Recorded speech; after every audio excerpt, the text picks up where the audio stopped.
Бокс, дзюдо, күрес, таэквондо бұл спорт түрі осы және өзге де жекпе-жектердің араласы.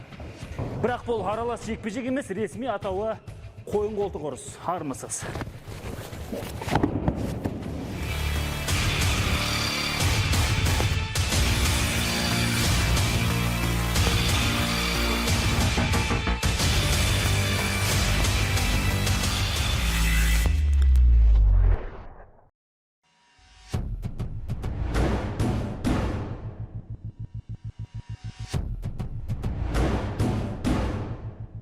Біреулер қойын қолтық ұрыс деді. Басқалары қоян қолтық ұрыс деді.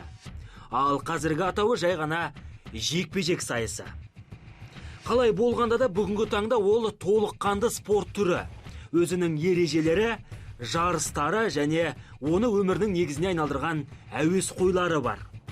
Соңғысы бәлкім 1000-ға, бәлкім 100 000-ға, бәлкім миллионға жетіп жығылады.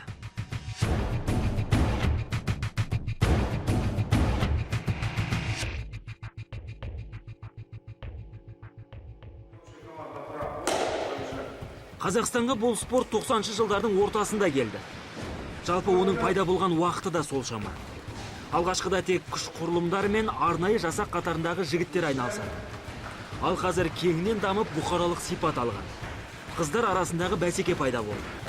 Тіпті Олимпиада бағдарламасына қосылуға да талпыныс бар. Ол жайында сәл кейінірек. Алдымен жекпе-жектің өзі жайында білгіміз келеді.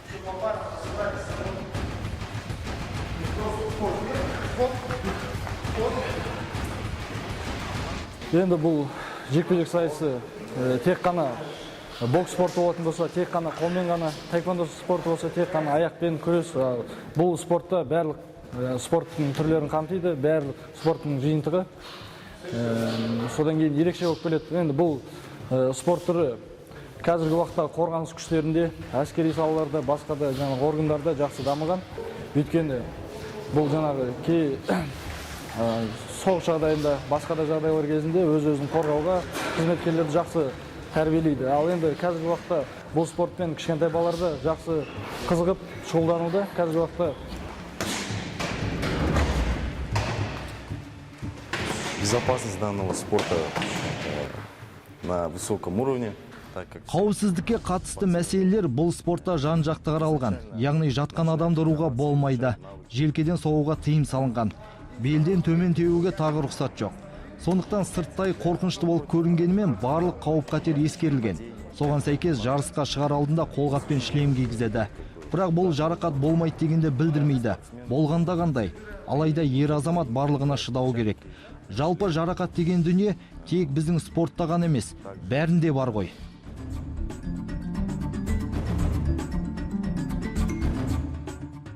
Бірінші шыққан кезде сен сопернигіңді көресің, басқа ешкімді, даже тренерің айқайлап жатады, оны да көрмейтін кездер болады. Бірінші жаңадан бастаған кезде, шығып жүрген кезде.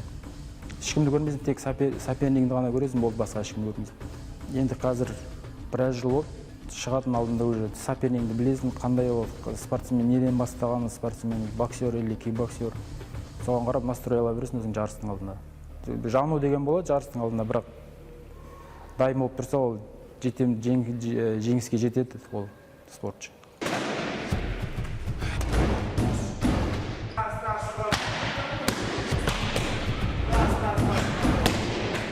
Біздің түсірілім жұмыстары мемлекеттік күзет қызметінің жаттығу залында өтті. Байқағанымыз расымен де қоян қолтық ұрыстың күш құрылымдарына берер пайдасы баршылық.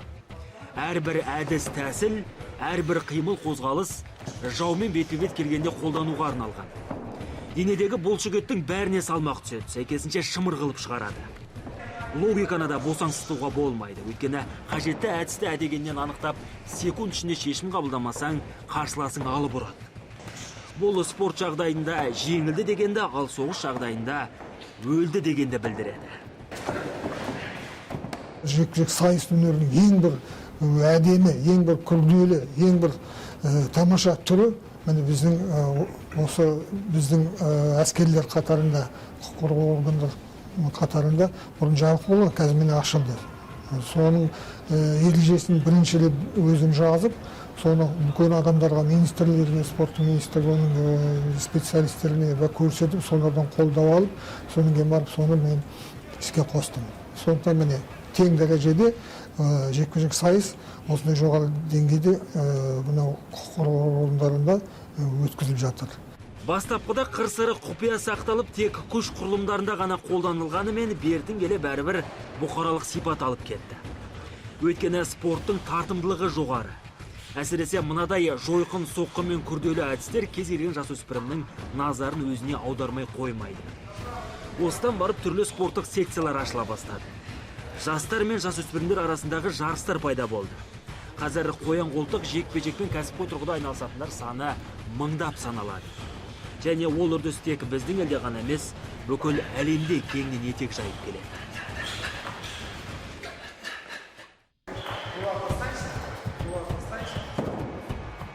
Олимпиадаға қатысты. Жекпе-жектің бұл түрі қазір Олимпиада бағдарламасында жоқ. Бірақ ол біріктіретін спорт түрлері. Оның ішінде бокс та бар, күрес те бар, таеквондо да бар, тағысын тағы басқалары жазғы ойындар қатарына кіреді.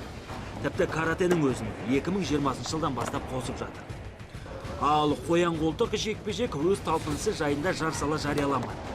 Бірақ жай-жаймен алғашқы қадамдар жасалып жатыр.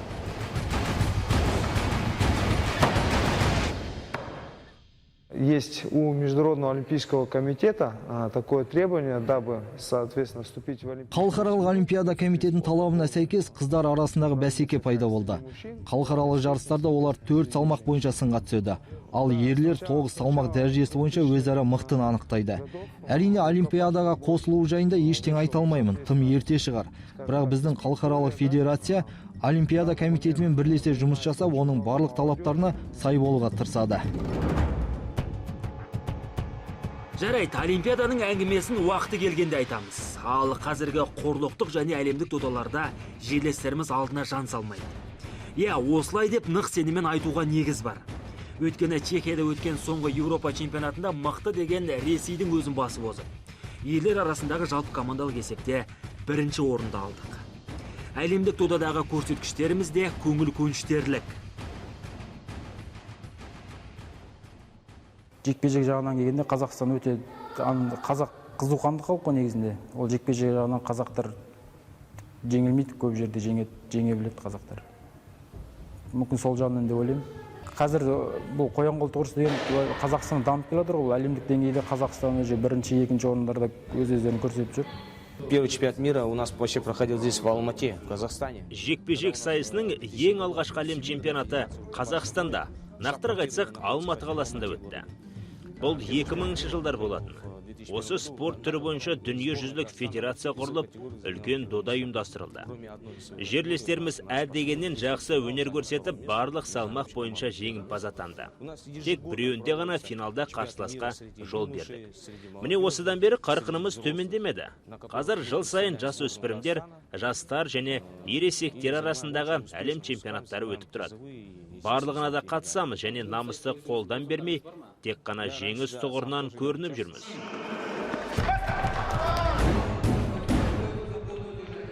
Ал жалпалар болсақ, бұл спорт түрі тмд елдерінде өте қарқынды дамыған. Әсіресе қай халықаралық дода болмасын, Ресей, Қырғызстан, Өзбекстан, Беларусь және Қазақстан құрамалары бас жүлдені сарапқа салып жатыр. Бірақ кейінгі кезде олардың қатарына кәрі құрлық спортшылар да қосыла бастады. Әсіресе Болгария, Румыния, Германия шеберлері бәсекелестікті кәдімгідей жоғарылатып жіберді. Енді елімізге оралайық. Бір риза болғаным, Қазақстан чемпионаттары түгелдей дерлік қазақ тілінде өтеді. Әсіресе төрешілердің пәрмені толық ана тілімізге аударылған. Дайынсың ба? Баста, уақыт, бәленше ұпай. Бұндай жағдайда тек ұлттық спорт түрлерінен ғана болмаса, халықаралық деңгейдегі түрлерінен кездестіру қиындау, тіпті мүмкін емес те. Сонымен қатар, мүмкін соған сәйкес қоян-қолтыққа келушілердің түгелдей дерлігі қара көздер. Ерекше жекпе-жек сайысы жайында бүгінгі 10 минутымызға сыйғаны осы болды. Тағы да айтатын біраз дүниелер бар еді, амал жоқ, келесіге қалдырамыз. Сау болыңыз.